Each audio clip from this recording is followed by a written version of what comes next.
Welcome to this new car-centric podcast. We're your host. I'm Stephen Rivers, and this is the intrepid Jesus Garcia.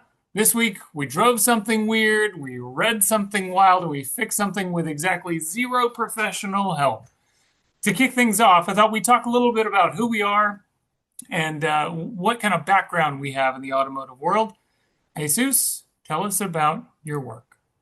Yeah, my name's Jesus. I am the self-appointed highway cowboy of South Texas. I know there's a lot of people that test cars in South Texas, but I can guarantee that nobody tests cars like I do.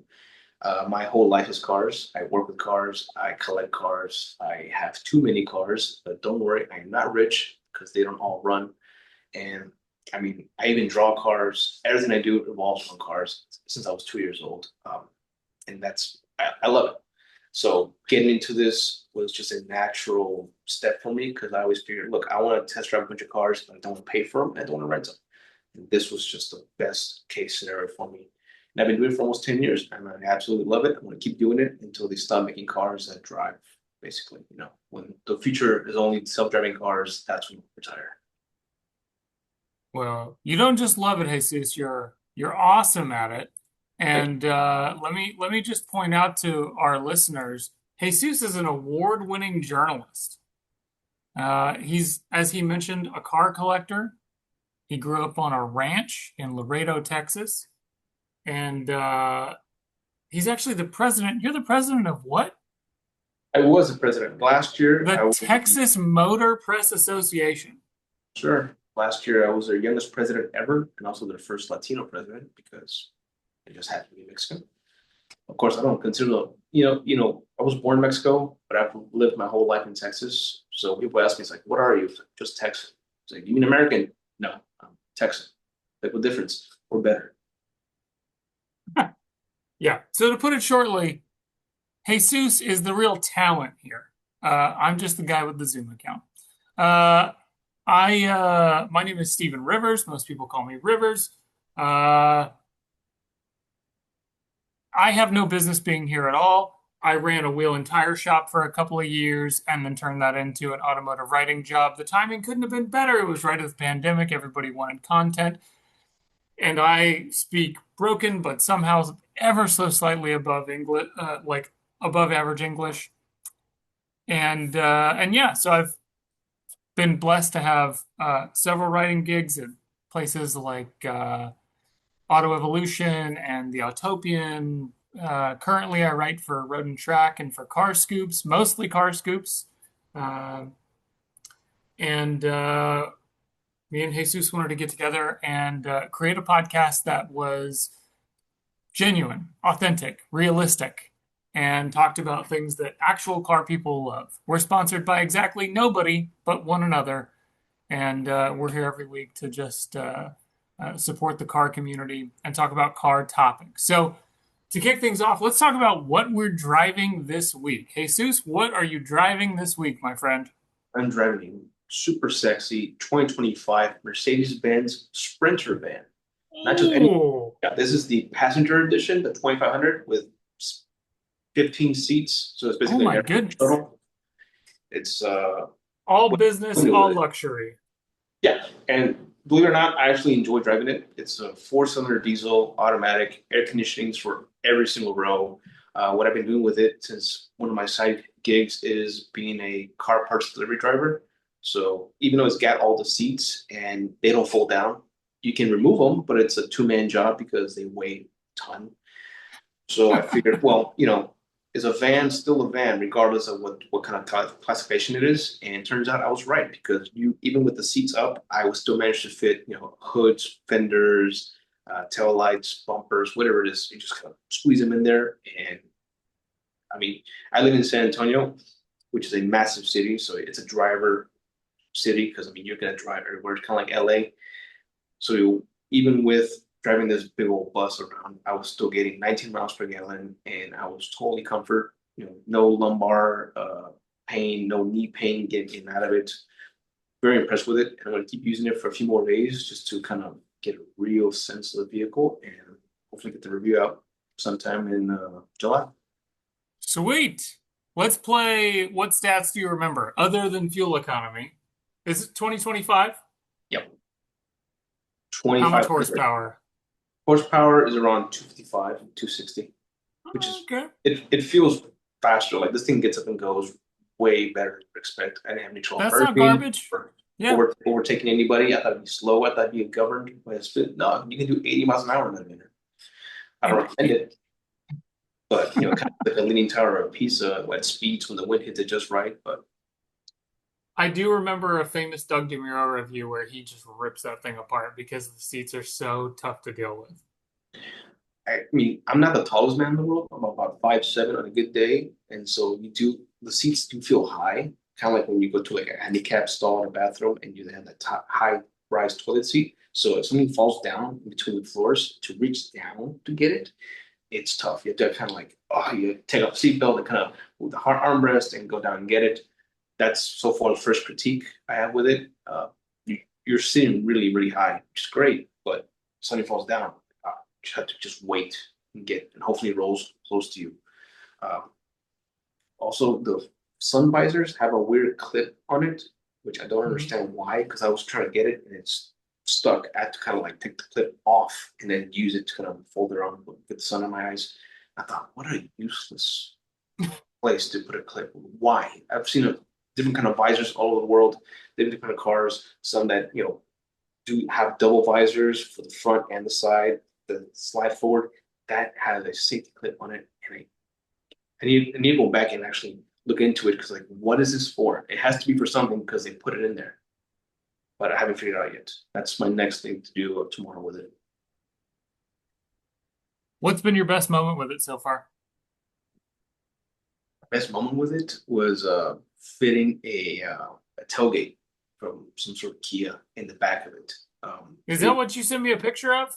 Yeah, because it didn't fit over the seats. It didn't fit sliding it forward, so I had to kind of like stand it up and put it in the back, and it fit just enough because the thing is so tall. I was like, all right, it's gonna get it. I'm gonna fit it in here one way or another because if I can't, people get mad at me. So I was like, all right, just stand it up right away. Well, that's good. Yeah. What's one thing that's driven you nuts about it so far? I mean, it's getting out of it because it is a tall vehicle. So you have that two-step down. I kind of wish Yeah. it had one more little step, just a little one, because I mean, it does. You still have to jump off of it and then pull yourself up, Yeah. which is kind of odd for a man because you kind of feel like, all right, it does make you feel like, oh, I'm in a commercial vehicle and I can vibe to it. It's like, oh, should I have a CDL for this? No, it's just a van. But it does feel really tall if you're under 6 feet like I am. I hear you. I hear you. What about you, All man? right. What are you driving? What am I driving? So this week I'm driving the 2026 Infinity QX60S all-wheel drive. Right. There's a Infinity. lot of And numbers what's and good? letters going on there. I really like Infinities when I finally see one, but I mean, if I don't see it, I totally forget that brand exists. It's kind of like the same thing with Acura too. Of all those, Japanese luxury brands, Lexus is always the go-to. I forget. Oh yeah, Acura exists. Oh yeah, Infiniti exists, and they do make some really nice cars. So I recently drove the QX60 Lux a few months back, and I thought this is great. It's a Pathfinder with better seats, but perfectly fine if you want a luxury vehicle. Yeah, I'm interested. You and me tend to get the same press cars a lot, and I'm fascinated to get your take on this thing. I'll be totally real. I'm not sure it makes any sense at all. It doesn't seem to do anything better than everybody else. And in a lot of ways, I wonder if it does anything even as good necessarily for the money, right?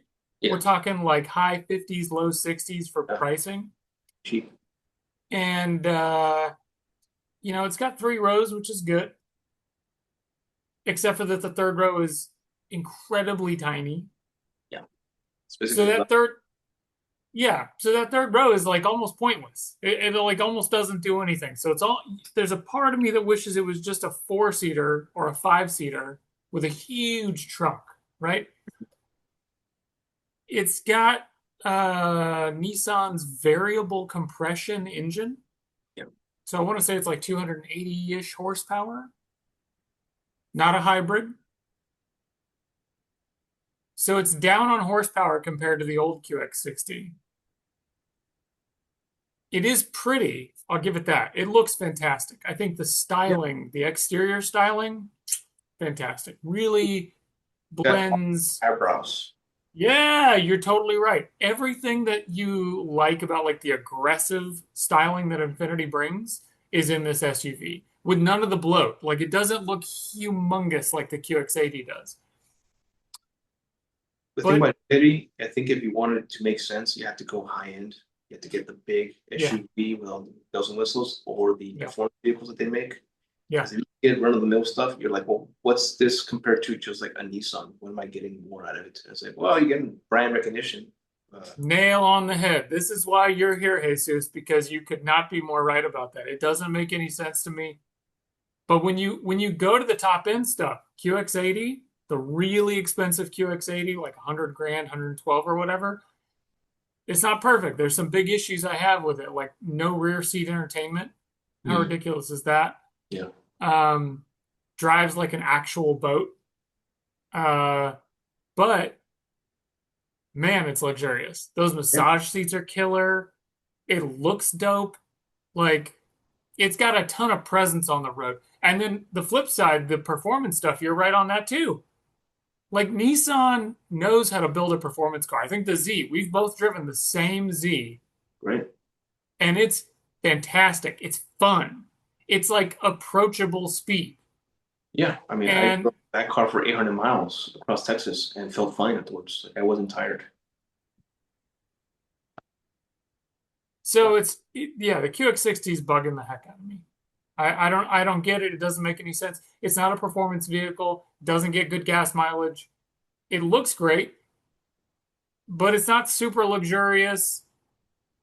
It kind of fits six people as long as two people are willing to squeeze in. Yeah. It just doesn't make a lot of sense to me. Anyway, moving on. Moving on. Car news that we loved this week. Car news that we loved. What did you love this Well, week so I far, thought it was Jesus? funny when I saw it. The big story with Ram is they brought back the V8 for the 1500, and Yep. I've been writing about this for ever since 2023 when they were gonna, the whole thing like, oh, the Hemi's gonna die and that kind of thing. And I was going through the 5 stages of grief because I am a Mopar guy and I'm a V8 guy, and I thought, all right, this is terrible, but all right, let's go with it because I am a believer. Mopar own no car, so I stuck with them. All these other people that kind of start bashing them and starting the brands, like you guys are not believers, you're not true fans. You have to stay with your values. So I was like, all right, let's give this EV charger a chance, which that's one car I'm hoping to test drive later this year. So now that they're back, I thought, okay, well the V8 Hemi didn't go away. Okay, as people want to claim, like it was still around. The Durango had it. Like I drove the RT 5.7 this year. I drove the Hellcat last year. So it didn't go away. It was just wasn't available for that truck. And now that they're back, Ram is overcompensating as I knew they would. Like they announced it, and it's gonna have a standard performance exhaust, so people can be obnoxious with it right out of the gate.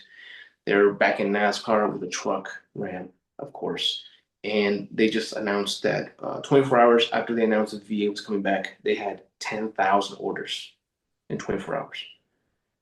Which is like, yeah, of course, because people want it. And now it's going to have 10-year, 100,000 mile warranty with it. Is it Or, really? yeah, they're bringing that back too. 10 years, 100,000 10-year miles. powertrain warranty.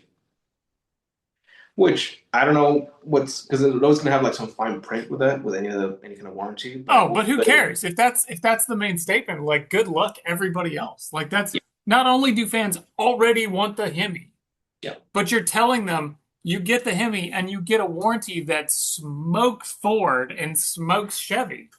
that would yeah. If that's legit, what is there to complain about? Fuel economy. But even then, like one of my best friends, he's got a 2019 Ram 5.7, and he gets 22 miles per gallon on the highway. I mean, that thing is I'll tell you, bro, I don't think if you're buying a Hemi, I don't think fuel economy almost ever crosses your mind. And I'm not saying it shouldn't, it's an important factor, right? It saves you money, regardless of your feelings on the environment. There's, fewer hydrocarbons in the environment is better for everybody, Yeah. one way or another. I would argue that, all those cargo ships burning low grade diesel fuel, transporting your TMU crap. A million times worse. Cruise ships, Yeah. Ugh. dude. There's a lot more to deal with than your Hemi for sure, 100%. And then I'm you're sorry, Jesus has like 17 Mopars. Go ahead. not Mopars, but I do have a lot of big block V8s from the 70s. Thunderbirds. I wish I had 17 Mopars. But yeah, I'm trying to give you some street cred, my friend. people give me crap like, oh, your old car is polluting the air. It's like, oh yeah, what about that cargo ship that just transported a whole bunch of crap from China A over bunch of a to bunch of Timu stuff. Yeah. burning diesel fuel the whole way? Yeah, that's not an issue. My car's the issue. Yeah. But anyways, that Ram coming back with the V8, that's been the hot topic this summer. And I thought, I knew they were going to do it. I knew they were going to bring it back, and I knew they were going to bring it back, and they were going to overcompensate and go really, America with it, which I wrote in an article. I was like, don't politicize it. I'm so sick and tired of politics. Just bring it back and say, look, here you go. And I love how they're doing all this by basically saying, look, I'm sorry. Please come back. Please buy our Yeah. stuff. Which, Yeah. yeah, I knew, yeah. So I'm glad they're bringing it back. I'm just gonna get. I knew it's gonna be kind of annoying the way they're gonna do it, and people that say they loved it, and then as soon as they left, and now they're gonna come back, and they're gonna say, "Oh, I've always loved them." Like, no, you didn't. You left. I knew you. You left, and now you're gonna say, "Oh, I'm back, Mopar baby, V8s forever." Like, okay, yeah, sure, buddy. Good for you. Enjoy your burnouts. I'll be honest, I'm excited that it's back to you, and I'm really hopeful that it is everything we hoped and more. I really hope I'm that excited to see Stellantis in what they general will bring use it back. more. Like if Hmm? SRT is coming back, all right, that means they're gonna step it up. So all right, so they can bring like a V10, 6.8 liter, 7 liter, whatever it is. What I want to see, because no one else has seen it, I can't remember anyone else has done it, is just create a hybrid V8. I mean, that would work in my book. Like I love hybrids. I think they make total sense.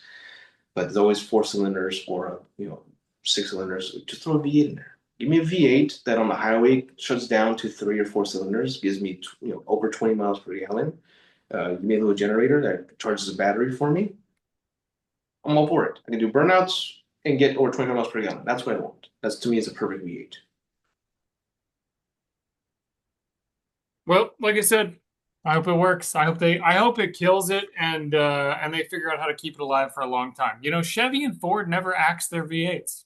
No, they still make. They axed other stuff, and don't get me wrong, I'm not playing favorites here. I don't really care.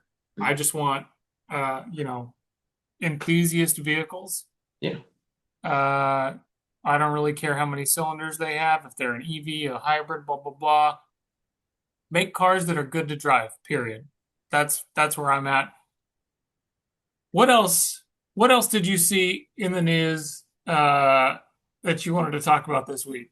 I just saw that right now before we start the show is Range Rover is introducing a new logo for their lineups. And I thought, okay, cool, let me see it. And it's a little too bougie for my taste. What? This Yeah, is too bougie for you, bro? I mean, it's kind of like when Kia introduced a new logo a few years back, and people are like, does that say Kia? I Yeah, was like, yeah, it does. This is a little bit worse because it's just an R and an upside down R put together like that. So it kind of looks like a gang sign in a way. it Uh, does kind of look like it. I don't even know how to describe it. It almost looks like a. How do you know these are R's and not B's? yeah, it looks like a belt buckle a douchebag would wear for a nightclub. Yeah, and that's not just Jesus saying that. That's what Motor Trend says.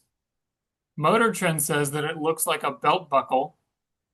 Um, and I will say this, having looked at it now in a few different ways, I'm not entirely certain what they were going for here. Again, Like, they're trying to go for upscale. I think they want to be like a Versace brand now, like that kind of thing. Like, oh, that little symbol you put on something and it increases the value, that kind of thing. That's what they're aiming for because again, that's kind of like the target audience, people with money, which I understand. Like I just drove a Range Rover a few months ago, and it was almost $200,000. I thought, holy crap! I forgot how expensive they were, and again, it drove really nice. Like I really enjoyed it because it had a V8. You're But talking about the gold one. the gold one, yeah, the Range We'll Rover, circle back. We'll circle back, everybody. Maybe this episode, maybe another one, but we'll circle back to that thing. oh, beautiful. Again, I know what they're trying to do because now it's so there. I've noticed a lot of luxury brands with vehicles are trying to go into, all right, who's our target demographic? People who love clout, which again, I mean, I couldn't care less about clout, but some people Has do. any brand that you know of ever gone uh from luxury to like exotic? They want. I would say basically all the German cars, BMW, Audi, Mercedes, they're definitely stepping it up, and now a lot of their cars are, whether they're supercars or not, they're priced like supercars, which is insane. Yeah. Yeah, that's a good point. I don't think I would have thought of that initially. When I think about BMW or Audi or Merc, I think of brands that I mean, they're mainstream in Germany, right? Yeah, But here they're all considered luxury. yeah. Only recently did we start seeing them like lower their price point to the point that the average person could buy one. Um, but I'm thinking like to me, if you look at this logo, what's Range Rover doing? Range Rover is like, you know what we're gonna do, guys? We're gonna try to be the next Rolls Royce. Yeah. We're gonna be the next Bentley. That's tough. I don't know if I've ever seen a company who said, forget the stuff that everyone can afford. We're going to be way up here. Now, granted, I'm not totally right about this, right? Like they still sell the Evoque. Yeah. They still sell what the The Discovery Velar, and the Discovery. Disco. Yeah, you're right. So they're not totally there. They're not like Jaguar, which is trying to like be the next Rolls Royce, basically. God help them. I don't know what they're doing, but I'm curious to see how they pull it off. See what kind of Yeah. thing they come up in. What 2027? That's when they're gonna start releasing their cars. Like, okay, man, good luck to you. Look, deep down in my heart, I want them to win. Like, I want them to be successful because so many people have clowned on them. And look, I don't think their advertising has been good at all. It has certainly turned heads, though. I mean, it did get a lot of publicity, good or bad. So people are talking about it.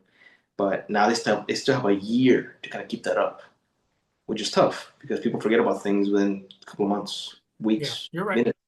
You're totally right. People So forget I don't know what quickly. they have in store as far as publicity or marketing to kind of keep the rhythm going until they, hey, here it is. Here's the new 2027 something.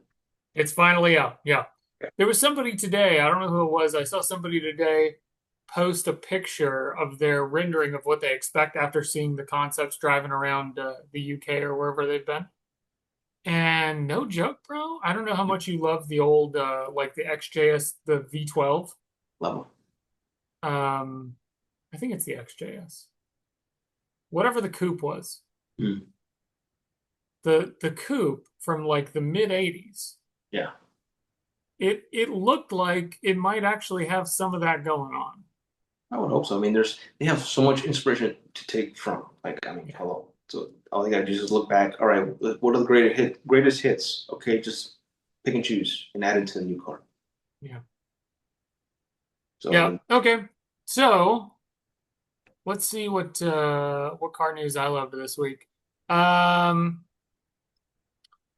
I wrote a story on Car Scoops about a guy who is suing his Toyota dealer, oh yeah, and he's why? suing his Toyota dealer because his Toyota dealer allegedly, allegedly, for everything that happens after this, allegedly sold him a used Land Cruiser as new. Ooh, Now, I should note that in this story, I also mentioned a person who bought a Jeep that was allegedly new, mm, that was technically used. Now, in that case, we don't have mileage. We have no idea how many miles were on the car when they bought it, but it was definitely, or allegedly, based on court documents, sold to a like an underwriting company or an insurance company, something like that. It was sold somewhere else and then sold to this lady as new. It, for all we know, it had 15 miles on it, and the company it was sold to never really drove it. We don't know. Yeah. That is not the case with this Land Cruiser. This guy, from what I remember, buys a Land Cruiser. Less than 48 hours later, is driving it, and it dings a little message in his dash and says, oil change required. And he's like, well, that doesn't make any sense. This is Yeah. brand new. Clearly, my Toyota is having a moment, and we need to sort this out. Let me just see how many miles exactly do I have on this bad boy. Oh, almost 5,000. Jeez. I mean, that's what press cars make in a year, more or less. I've, 5,000 miles. I've gotten press cars with 9,000 miles, I have two. and I they're have two. hard miles too. Here's the crazier part.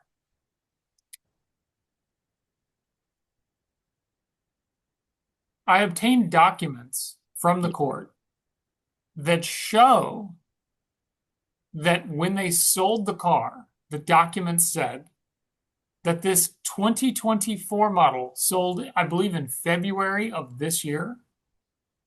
So it's already a year old, right? It's Yeah. already a model year old. Had 10 miles on the odometer, not almost 5,000. Yeah, 'cause that was my first question. I was like, well, didn't he check the odometer when he was buying the car? Don't get me wrong, we 100% need to clown on this guy, and we're about to circle back on why.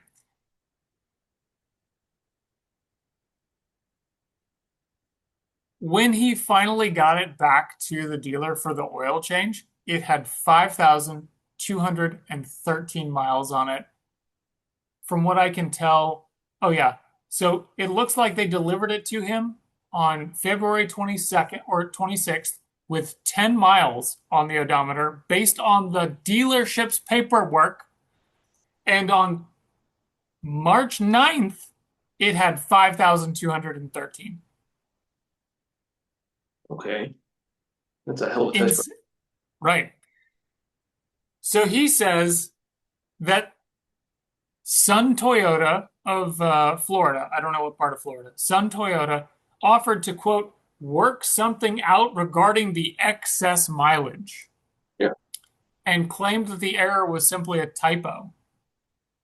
Here's the craziest part. So you've already mentioned that the dude didn't even look at the odometer. Yeah. Now, I kind of get this if, you and me are not in this privileged position, but let's say we were wealthy Yeah. and we were like, you know what? I'm tired of whatever, blah, blah, blah. I'm driving. I'm gonna, I really like the Land Cruiser. I'm gonna find a Land Cruiser for a good deal. And you and me find a Land Cruiser for a screaming deal, right? Whatever it is, whatever trim, whatever options, blah, blah, blah. But it is a screaming deal. And we're like, you know what? Says it's new, says it's got 10 miles on it total. This price is too good to be true. I'm not even going to go look at the odometer myself. I'm going to send them a wire transfer, right? Yeah. That could happen. I have paid deposits on cars that are 10 states away before seeing them in person. So I've been there. Like I get it. It happens. Except that this is a 2024 and documents I obtained show that this guy, no joke, paid a cool $98,000. I've driven those 90, 2024 Land Cruisers. They're cool, but 90,000? I don't know, man. 98? But that Do kind you of know mileage is what like, the base price, bro, right now for a 2025? 56K. all right, something's up. Either they fudged the paperwork royally, someone messed up big time, or this guy is just clueless. Allegedly. Allegedly, Allegedly. yes, we don't know the full story, but so what's he suing for? Like, he doesn't want his money back? Or does he want a new one? What does he want? So that part I'm not sure about. I'm not sure if he wants all his money back, if he wants them to take all the if he wants them to take the car and blah blah blah. I would be like, look, man, look, calculate how much time it would take me to rack up 5,000 miles and just take it off the lease. Take off 6 months off the lease for free, so I can just cruise with it. Because if the lease is for 12,000 miles a year, that's already like half the year, 6 months basically. Just take off 6 months of payments off. Totally unreal. There's wiggle room to be made, but again, I'm just finding flabbergasted that five. It's not like oh, it had 1,000 miles. No, it had 5,000. Yeah. We're doing 10 to 2 digits before. I mean, what's something someone needs to get their eyes checked. I mean, when I only bought in one new car in my life, and now I just kept looking at the odometer because I was so excited. It only had 40 miles. That's Yeah. amazing. I still own that Yeah. car, by the way. Now it has 135,000 miles, but I've put every single one of those miles with myself. But again, I was obsessed with it. Dude, I never had an odometer that low before. It was amazing. So I think that's part of the new car experience. You love the new car smell. You love that. Oh, it's the first time I'm driving it. The first time I'm pumping gas in it. All that new stuff. You would be looking at the odometer, especially since it's right in front of your face in the dash. It's right there in the corner, next to the clock or the temperature gauge, and it's always there. So either he just cycled through the screens and never bothered to look at it, but I mean, that goes to show you, like, even if you don't care about cars, if you're buying a car, it kind of pays to at least pay attention to what you're buying. Absolutely. Absolutely. That's kind of the way I summed up the article too, was just like pay attention. Even the lady in the Jeep, like all she would have had to do was look at the title, like Yeah, force the dealer to show you the title. It's that simple. I want to see the title before I pay money for this car. yeah, Because she lost out on the federal tax credit for buying a Wrangler 4xe. mm, And she lost out because it wasn't a new car, it was a used car. So, yeah, great advice on your part, bro. Like, just pay attention to the details. It's not crazy hard to do that. yeah. Maserati introduced a new vehicle, the MC Puro. That's a brand new sports car for them. It's basically the upgraded version of their MC20. It was embargoed until July 10th, and they made me sign an affidavit basically saying that if I talked about it before July 10th, I owe $1 million, which was like, all right, relax, Maserati. I know you guys are going on. Calm down, all right? It's a new sports car. Cool, all right? You're not inventing the rocket ship. So Yeah. yeah, if you guys want to check it out, it's called the MC Pura, Pura, and I mean, I've driven Maseratis this year. I got the privilege of test driving basically the whole fleet on a racetrack in Coda. And I can say that even though they are ridiculously expensive, and people say, oh, they appreciate all that kind of stuff, driving them is really nice. When they're brand new and they're just all nice and shiny, it's fantastic. I mean, I get it. They make the great noise. They look good. They look flashy. I mean, that's why I always said, like, people say, don't buy a Maserati. Yeah, but I want them. I know they're bad investments, but from a car standpoint, love them. Especially the name alone. People's like, what do you drive? I drive a Ford. Yeah, I drive a Maserati. Doesn't matter. It's like it's even better. It sounds even better than saying Ferrari or Lamborghini. It's like no Maserati. It just rolls to the tongue. I love those cars. There, yeah, I saw an MC20 for the first time in person, no joke, like a week ago, and it was immediately just like, car's got a lot of presence. It was great. A lot of presence. And you don't see them too often, so when you see one, you're like, what is that? Oh yeah, Yeah, Maserati. you are. That's a great point. You're right. It's not a McLaren, it's not a Lambo, it's not a Ferrari. It's very obviously something special, but it's none of those things. Must. Before we go, let's talk about things that little plugs that we have, um, things that we're excited about in the near future. Do you have any articles coming out? Any articles that are live right now that people should go look at right now, Jesus? Any Yeah. excellent content on Instagram or TikTok or where have you? Good thing about me is that if you just Google Jesus behind the wheel, you're Jesus behind the wheel. whatever it is, you're gonna find something that I wrote, a picture I took, something I drew. Because I mean, all these drawings are the ones I made. You'll find my stuff because I've been writing about cars for almost 10 years now. So there's a fair amount of content out there for you to check out. But Tell us about this TV show that you reviewed. Yeah, my website right now, jesusbehindthewheel.com. I've reviewed every single episode of season one of HBO Max's show Duster. When that show came out, it was marketed as, "Hey, this is a throwback to all the great car shows of the 80s and 90s, like Miami Vice, 18, Dukes of Hazzard, Knight Rider." Where the car was part of the show. It was a main character, and everybody was kind of supporting it. So, like car chases, car stunts, and everything. And I was excited because it takes place in the early 70s, my favorite era. It stars a 1970 Plymouth Duster 340 CB antenna, pistol grip shifter. Awesome. A plus. Then I saw the show. I was immediately disappointed with everything. And I was like shocked because they had great writers, they had great stunt people working on everything behind the scenes. And I saw all 8 episodes. By the second episode, I was already thinking about this is a chore. I have to watch more of this. I'm wasting my time in this. So if you like reading harsh reviews of TV shows, check it out. Uh, it's I try to make it funny. I try to point out the major flaws with the TV shows. One of which I'll just to throw one out there. The season 8 with episode 8 season finale of a show named after a car does not have a car chase in it. Season finale, a show called Duster, about a car. The whole show is about a wheelman, which I critique. Like, this is a show about a wheelman who uses his personal vehicle to do jobs as a wheelman. So you're using your car that's very reputable to do crimes and as a getaway driver. Which again, I was like, that's so stupid. You never see him drive any other car besides that Duster. Which again, it's like, dude, we've seen the wheel getaway driver arch done so much better in TV shows and in movies. So I was like, he had all the inspiration to take from and create something better, something cool, something with a twist, and they just failed on every single level. It does make me wonder where on earth they could even go with a second season if they tried They can't to, yeah, because it's immediately. canceled, right? Yeah, a week after the season finale aired, HBO dropped the hammer. No season two has been canceled, and I thought, yeah, good, good. It's a waste of time. They wasted the whole potential of that show, and it's infuriating. It's like I created a better show, and I probably will one day. I can appreciate the excitement around J.J. Abrams and Josh Holloway getting into another production together after the massive success of Lost, but it sounds like this one definitely lost its way. It's, Uh, it's great. exciting links to check out on my end. Two arrested after Florida cops spot an Infinity shooting off fireworks while doing donuts on July 4th.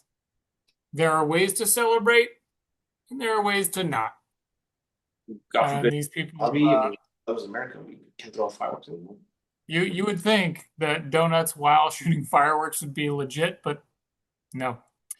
And then I wrote a story about a GR Corolla that had its airbags allegedly go off without a crash. And Toyota says the system performed as expected, basically. Allegedly. Maybe it was Allegedly. a warning. Like, hey, you might crash. There you go. That's almost exactly what Toyota says. Toyota says that it acted proactively, if I remember correctly, allegedly. And so yeah, Well, do you no big know if that deal. car is going to be totaled now by the insurance company because the airbags went off? So the guy says Toyota's not covering the warranty. That's the big problem. He has officially obtained counsel, and counsel told me to stop asking questions because it would no longer answer them. So hopefully we can give you guys an update on that That's a big in a mistake. future episode. Typically, with modern cars, if the airbag goes off, they usually just total them out because they don't want to deal with it. Right.